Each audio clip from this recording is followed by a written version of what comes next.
Hello, everyone. We welcome in today Dr. John Souza. You'll recognize him from many shows before. Dr. Souza, so good to have you on again today. You have some new things going, and gosh, you are an innovative person in our community when it comes to healthcare, when it comes to helping a professional, helping people to feel better, to look better, and to be better.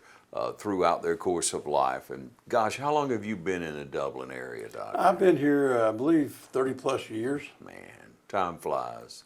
Yeah, you met so many people, you have so many friends, you've helped so many, but you've sought other ways now to be able to help even more people, Doctor. You have a company that we've been promoting. We covered your ribbon cutting. You've been open for a few months now. It's called Balanced. If you haven't heard of it, ladies and gentlemen, it's quite intriguing.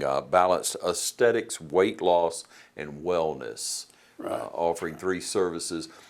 Doctor, why the new venture? Why getting into aesthetics and then looking into, you've helped people with weight loss for years, and as far as wellness, you've helped so many of us, but let's start with why you got into this aesthetics. Well, I would say that, going back to my early career as a surgeon, that a small part of what I was doing was along the lines of what we're starting to do more of now, which is kind of deal with the aesthetic part of taking care of folks, scar revisions, and things like that. And I actually did take, back whenever Allergan first came out with the Botox courses just after 2000, like 2002, I took the course and I did a little bit of Botox back then, but I really didn't really fully engage in aesthetics until about 2 years ago, when I was kind of starting to plan my retirement from urgent care work. And I wanted to do something new and challenging and not nearly as physically demanding as the daily grind and the urgent care business. So that kind of led us a couple of years ago to begin to move towards doing facial aesthetics. Yeah. When you say Botox, people think of that is all that aesthetics is. That is what a med spa does, but there's so much more than that, right? It is, and it's funny because Botox is actually a brand name from Allergan of a particular neurotoxin. They were the first. I think were around 2002 is when they were actually FDA approved to be able to use for cosmetic purposes. And since that time now we have tons of different options as far as neurotoxins. And it's kind of like when people refer to Botox, it's often the same way we refer to a pop or a Coke. It's like, in the Midwest they say a pop, and here we say a Coke, but a Coke doesn't always literally mean a Coke. It may mean some other soft drink. Sure. And so Botox is a brand name, but botulinum toxin is actually the generic name of those neurotoxins, and there are quite a few of them out there now, and they all have different properties, different benefits, and so forth. And so these days, a person will find a wide range of options as far as the toxins. Yeah. Doctor, I always enjoy speaking with you because you can get in depth from a professional, from a physician standpoint of different things that others don't seem to delve into. You want to look into how it affects a body, what it does. You want to study every part of anything that you do. Seems to be the MO that I've picked up from you over time and in different services that you've offered. But in looking into getting into aesthetics, in opening up Balanced, and in being able to be the utmost professional and give the very best care for the safety of the patient, how have you designed Balanced differently than others may operate? Yeah, and that's a really good question because there are these days a lot of people out there doing some aesthetics. They're oftentimes not full-blown med spas, but there are people that are kind of dabbling in they're doing Botox and filler particularly. And if you kind of go back and look at the history of med spas, and the genesis really being around 2000, 2002, and then coming forward, after the pandemic, we had kind of an explosion of people getting into doing Botox and filler with, oftentimes minimal exposure, minimal training, and virtually no backup other than, a rubber stamp doctor on paper for the practice. So, we're different in our design and our business model and our philosophy and in our practice. And a couple of things that we do differently. Number one is I've decided early on as we got started that we were going to swap exclusivity for exceptionalism, which means that we want to be able to be a spa that offers something to everybody out there. We don't want to be exclusive in a highbrow place that only the people that are wealthy can come to. Everybody out there has concerns. Everybody out there has things that they want addressed, and they need to be able to have access and be able to have affordable options for things that can help them in terms of their beauty and their wellness and so forth. Yeah. So swapping exclusivity for exceptionalism was a no-brainer for me. And what I mean by exceptionalism is that we are doing the work to not only be proficient at all these different things that are offered in a med spa, but to be the very best, to do our best to strive to be at the top in terms of our skills, in terms of our knowledge, and in terms of our commitment to excellence.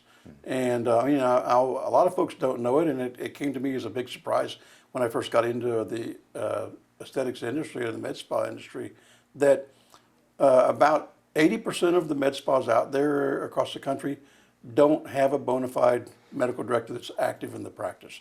What they have is what I call a rubber stamp doctor, which basically he's once a month he goes and signs documents and makes things official. But most of these people, among the 80% that are backing up these med spas run by mid-levels, which is nurse practitioners and PAs, 80% of them don't really ever step foot in the clinic, have never done any of the procedures that they're signing off on. They've never done Botox, they've never done filler, they've never done laser therapies, and none of the things that they're supposedly being a backup for and being, the person who's giving oversight. The people that are out there doing these things, these are medical procedures. And the people out there that are doing it, many of them don't have any backup really to speak other than something on paper. Yeah. And that's sad because there's real opportunity to raise the bar in this industry, to make the industry safer, more effective, and also make it more affordable if people were committed to those things. Sure. And I don't mean to cast aspersions on people that don't have bona fide directors. There are a lot of people out here that have been in the industry so long that I've met some mid-levels that know better and are more able than what we would perceive as the most eminently qualified people, which would be basically plastic surgeons and dermatologists. The plastic surgeons and dermatologists have both been heavily involved in aesthetics since its advent, and those are really they're the people that write the books, or the people that do the courses, and do all the instructional things and so forth. And by the way, that's one of the things that we want to do down the road. One of our goals as part of our commitment to excellence and to quality is to set ourselves up to be able to not only do these things and do them well, but be able to provide instruction for other people that want to come in and learn how to do injectables, learn how to do laser properly, learn how to do from a medical director who's fully engaged and does everything that I've asked my providers, every course they've ever taken, everything they've ever done. I've gone and remediated those courses myself just so I could observe what the content is that they're studying and make sure that it's 100% consistent with what I believe as a surgeon. Surgeons are not the most flexible people in the world when it comes to a lot of we get our own set of beliefs and ideas based on our training, and we tend to go with those. And so and I feel like this is a field, a med spa field. It's a field that really is best supported by people with backgrounds in surgical training, which plastic surgeons, general surgeons, ENT.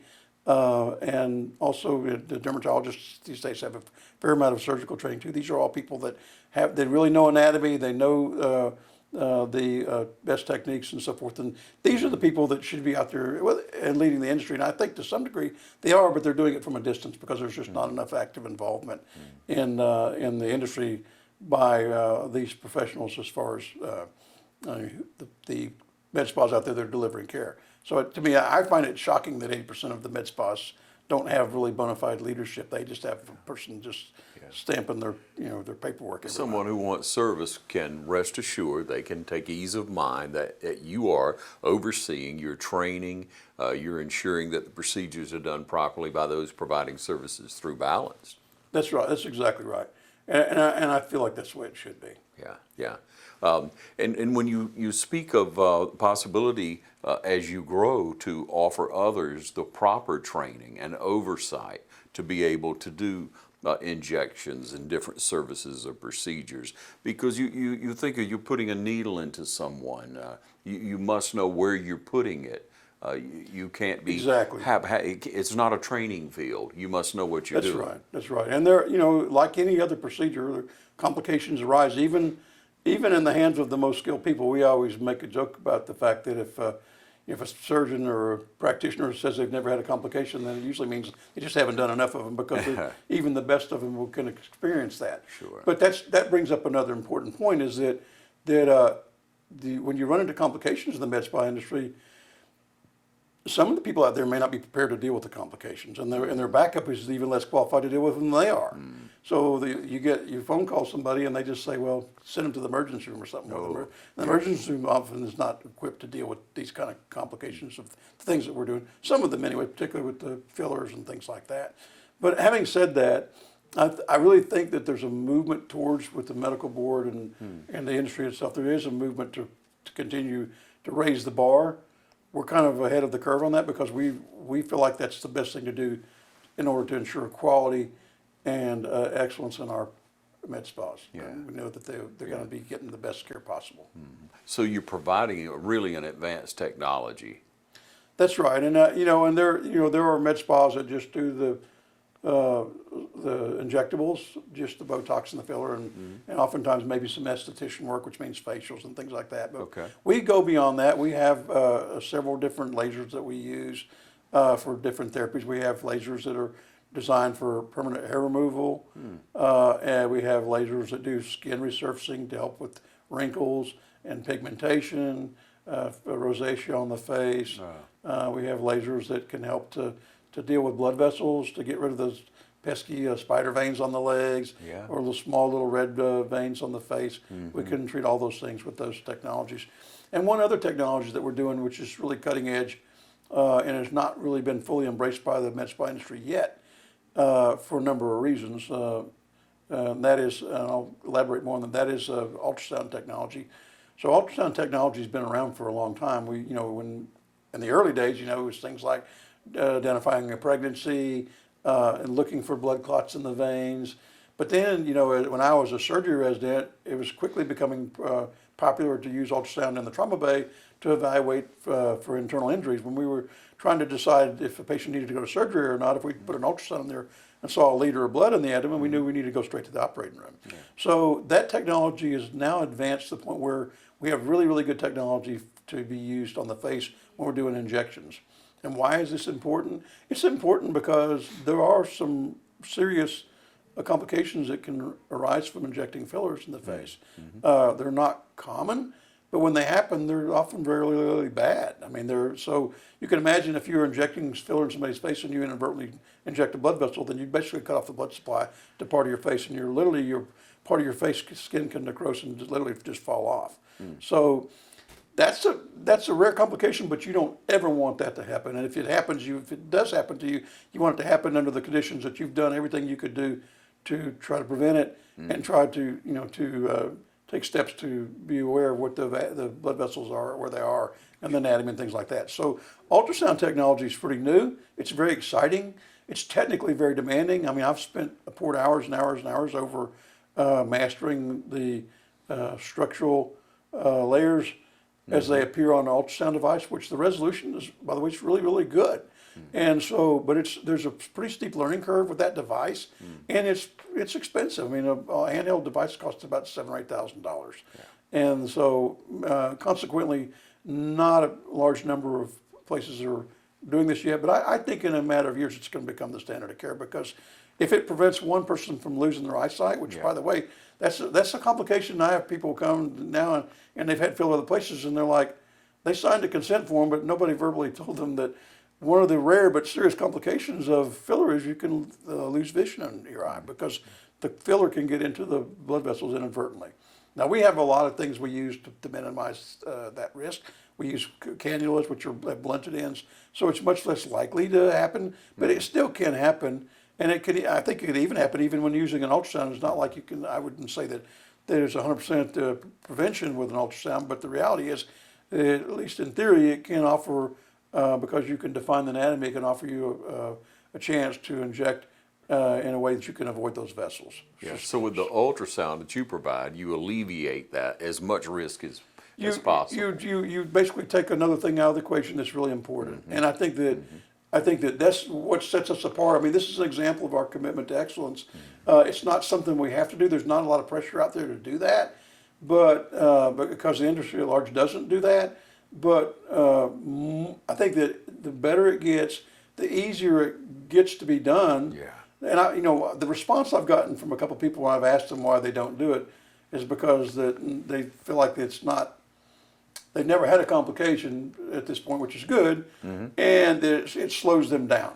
And I'm like, well, the last statement is not something that you want to say because we can't prioritize money or efficiency over safety. Patient safety has to be our number one priority. Yeah. And if you can make it safer, but it slows you down a little bit, then your business model needs to figure out how to make that more manageable. But at the end of the day, we need to opt for the things that can improve our patient safety and improve our outcomes. The other cool thing about it is not only just the fact that it adds safety, but it adds precision. Like, for example, if somebody comes in and they say they want their lips dissolved, now what people routinely do is they just go in and blast the lips full of this dissolving medicine called hyaluronidase. And so the hyaluronic acid is the material that these fillers are made of. So this Halonex will dissolve the filler, but it's kind of like using a shotgun to dissolve the lips when you just inject it in there blindly. And this is kind of the standard. I mean, that's what most people do. But guess what? Well, if you have an ultrasound, you can define the layers. You can identify the filler that's migrated. You can identify the filler that's maybe too deep, and areas where there's problems. And you can surgically remove the filler that you want to remove with the lowest volume of medicine possible. And why is that important? Because we know that with these drugs, like any drugs, there comes a point where you can give too much; it can become toxic. And also, there's the issue that people can become sensitized to these drugs and have reactions. And matter of fact, on this particular drug that we dissolve filler, if a person has a venom allergy like the bees and things like that, you can't give it because they're likely to have a potentially severe, or what we call anaphylactic reaction. So the cool thing about ultrasound is it really allows you to minimize the amount of drug you're using, to be very precise. And so the downtime's less, and you can actually surgically, instead of dissolving all the filler, just dissolve the filler that's causing the problem, which is usually migration. Sometimes it's because it was done excessively, so on. Yeah. And parenthetically, I also would say that that there is a trend, and we support the trend. There is a trend out there now in the industry, as far as filler, that more is not better anymore. More is not better. And in fact, saw Brooke Nader the other day dissolved all of her filler, which I thought that and that she's a kind of a young icon. She's probably 30 years old, and she's had all this facial filler and lip filler, and she dissolved all of it and got rid of it. It wasn't for her. I mean, she's a 28-year-old girl, doesn't need a full face of filler. Right.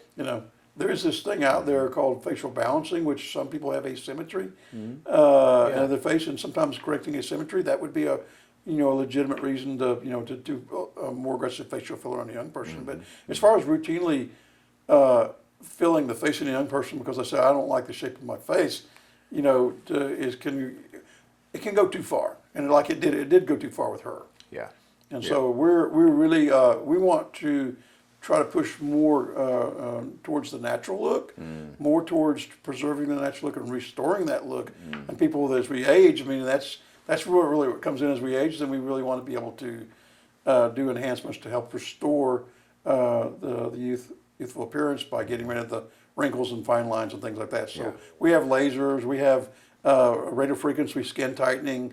We have microdermabrasion facials. We have all these different wonderful techniques. We have microneedling, where we can microneedle the face and get rid of scars, get rid of texture abnormalities to the skin, and help regenerate collagen in the skin to basically rejuvenate the skin. Sure. So these are all things that are worthwhile. We also use some material called exosomes, which is kind of cutting edge technology that can help with the healing process when you get procedures done that have more downtime. Like, for example, a microneedling, a person will, next day after a microneedling, their face may look somewhat like a strawberry, be bright red because of all the trauma. Sure. But when you slap on, go to exorcisms with that, then oftentimes the next day the face looks almost back to normal. Mm-hmm. So these are all technologies that are emerging that are exciting and potentially beneficial to patients who want. Only a field that's been around about 25 or so years. About Doctor. 25 years. Yeah. But so much has been learned, and you coming from a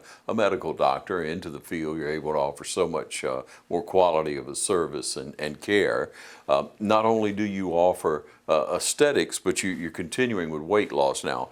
You have helped people with weight loss for many years. I have, and I started off doing the weight loss surgery back in the early 90s. As a resident, and I was doing a gastric bypass open, and we were doing the stomach stapling, and we were doing various other procedures, and that evolved over time. In the early around 2000, then we started doing the lap band some. That didn't seem to be too durable. It was easy, but not terribly durable. And we started doing the gastric bypass, which I can safely say today, after bypass patients of mine from the early 2000s and up to 2004 or 5 in that range, those people, 80% of them have kept their excess body weight off. And so I think that's pretty remarkable. But I learned a lot about obesity as a disease. It's, obesity is a metabolic disorder. Yeah. It's not a self-inflicted thing like society wants to tell everybody the reason why they're overweight is because they have no self-control and it's self-inflicted. It's not. It's biological. And sure, what you eat and your culture that you grow up in terms of your family and things like that may not necessarily support better eating and a better lifestyle, and that compounds it. But the reality is, if a person has the genetic disposition for obesity, then they're going to have obesity unless they really, really make their number one focus in their life controlling their weight, which nobody wants to do that. Nobody wants to have their life revolve around you literally have to be obsessed with your diet and activity and everything else and prioritize that above everything. Yeah. It's not a practical way for that to go. Thank God, in recent times the GLP-1 inhibitors came along and offered a way for people to control their weight without having surgery. And this phenomenon is not unique to obesity. I can think of many, many other things in life where that at one time the only cure was surgery. Even TB, back in the old days before we had antibiotics, the way we treated TB was if you had TB in one of your lungs, we just collapsed your lung with surgery. And then the TB would die and you would survive. If you didn't do that, the person would die. Yeah. So, it seems radical. Yeah. And surgery is radical. I mean, you always want to figure out the least invasive way to get the goal that you're trying to achieve. And that's happened with GLP-1s. And now we, instead of doing rushing to weight loss surgery, which I'm still an advocate of, there are clearly people that need weight loss surgery because they fail all the other interventions. And if we don't do something for them, they're going to die prematurely from the complications of their obesity. Yeah. But having said that, GLP-1s are, they're a godsend because they really give people a fighting chance to control their disease. And early on when GLP-1s came out, insurance companies were kind of like, oh, well, we'll let him take this for 6 months, and when he gets down to his ideal weight, we're not paying for it anymore. And it's like, we don't do that when people have diabetic problems or blood pressure problems. In other words, if you have hypertension, then you're going to be on that medicine indefinitely unless you make a dramatic lifestyle change on your own and get where you don't need it, which is possible, and it's possible for weight loss too. But the reality is most people that are obese have a BMI, say, above 30, which means they have roughly 50 to 70 pounds of excess body weight. Yeah. Those people are not going to be able, they may be able to lose weight, but they're not going to be able to sustain that over time. These medications do that, and they do it very, very well. So I think it's a good thing that we're able to control obesity with these medicines. I had a patient, I get this asked every once in a while, and it's an intelligent question to ask, but and I break it down. I always break things down in about as much lay terms as I can. Right. But the guy asked me, because he was told by his doctor, who was very reluctant to put him on GLP-1s, that said, look, this is not a good long-term solution because we don't really know what the long-term effects of these drugs are. And I'm like, well, that's not exactly right. We have about 10 years of experience or better with GLP-1s. The first generation being Victoza, which was later rebranded as Saxenda, and then later we had semaglutide generically, which is known as Wegovy or Ozempic, and then the third generation being the tirzepatide generically, which is Mounjaro or Zepbound for weight loss. So it's not true that we don't have 30, 40, 50 years, but we do have a significant experience with it. And to date, we have not seen anything to cause us pause or make us think that there's any imminent danger. And I told this guy, I said, what you were comparing here is the known absolute risk of obesity, which is horrible. Right. Heart disease, joint disease, diabetes, reflux disease. All these things are all sleep apnea. All these things are attached to obesity. And so predictably, people that in their 20s and 30s that have profound obesity, they're going to die early. They're going to die younger. They're even more prone to die from accidents just because of their obesity, fall and break a hip or something, and then get a blood clot after that because they're immobile. So to compare GLP-1s with a partially unquantified risk against the reality of the impact of obesity on a person's health over time, it's a no-brainer. I mean, it's just there's not even in the mind of anybody who's actually dealt with these problems. There's no question that these drugs are a way better option than continuing to be obese. Yeah. But doctor, you need a professional to help you with a weight loss plan, don't you? You do. I mean, so nobody sits at home and says, I'm going to, control my blood pressure. I mean, they might for a little while. I had somebody who was trying some herbs and things, and he came back in and said, my blood pressure's been out of control for a year. I'm like, yeah, I guess those herbs didn't work. But I mean, the reality is that people that have medical conditions, and obesity falls under a category of disease we would refer to as a metabolic disorder or metabolic disease. It's not really formally elucidated and formally established in terms of how we talk about it. Except probably the only realm where people really speak consistently about obesity as a metabolic disorder is among bariatric surgeons, and the American College of Surgeons for years has recognized and held that out as this is a disease. I mean, obesity is a disease. So it's a medical condition. Yeah. But for a lot of people, it's still in their minds. It's still it's a social weakness. It's an individual character flaw that they can't control their weight. Yeah. So nothing farther from the truth. But now that we have real medicines that actually that can reverse this condition and can help people to control their weight, then people begin to realize that, hey, this really is a challenging disorder, and one that warrants the care of a doctor and good medical advice, and also monitoring all the conditions that are associated with obesity that we need to see regress. And they do. I mean, diabetes.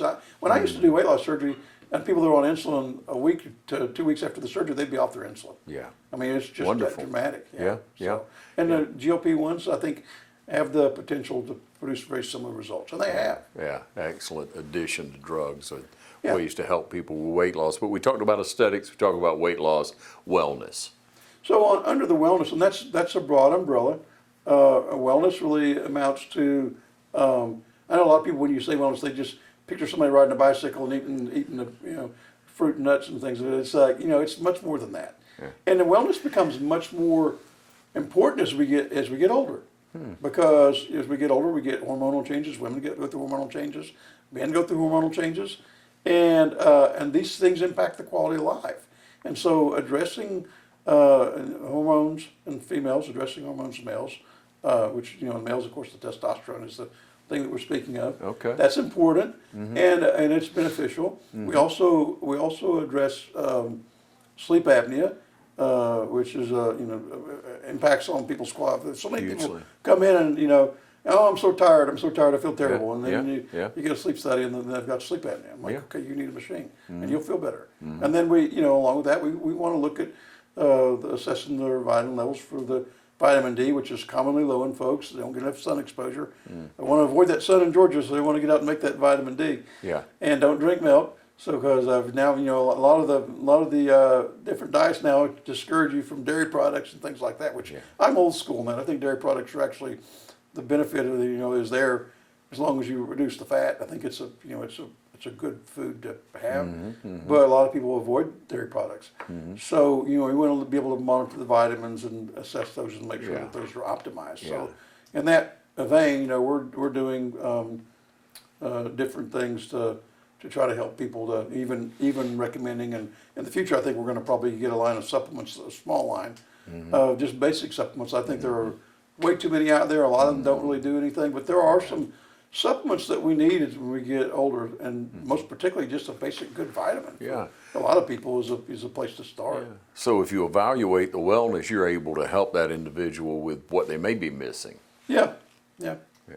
Yeah, and it gets people to take more responsibility for their health. Yeah. And more awareness for doing things proactively to more of a prevention idea as far as we age, to help the bones stay stronger, help the heart stay stronger, and help the person to have good general health. Dr. Souza, you have been involved and continue to be involved in benefits, health benefits, wellness of our community for over 30 years now, and you'll continue to be so. They can get in touch with you at Balance. They can call, make an appointment. That's right. Get a consultation. A lot of folks, my wife gets aggravated. A lot of folks around here have my number. They'll call me and text me and say, "Hey, what about this?" And I'm like, "Well, just come and see. We can take care of that." Or, you know, I'm still strongly supporting the Piedmont folks, and people call all the time, say, "Well, I'm sick." I'm like, "Go over there. That's where my folks go." My daughter went there a while back when she was sick. Sure. Go over there. Yeah. One thing I didn't mention, or that I wanted to point out too, about the branch of our clinic that does weight loss and wellness and so forth, which is again in the same spirit of earlier about trying to make the most accommodations for our patients and clients as we can. We've set pretty much all insurances, so people that have to have weight loss, or people that have to have wellness things done, that we do accept insurance, and so they don't have to pay out of pocket for that, which is different than most med spas do not accept insurance, because honestly, deal with insurance is aggravating and frustrating. And I'll give you an example. I mean, I have a person that's almost full time that does nothing but prior authorizations for the GLP-1 inhibitors, because insurance companies a lot of times will try to fight you before they'll approve a weight loss drug, and so I have to have a person there to call them and fight with them just to get people the drugs. Yeah. And so we do accept insurance. And I'm the kind of person, when somebody walks in my door, no matter what their problems, I want to try to find a way to help them, and things that I can't do, I'm gonna get them to the place where that they can get the help they need.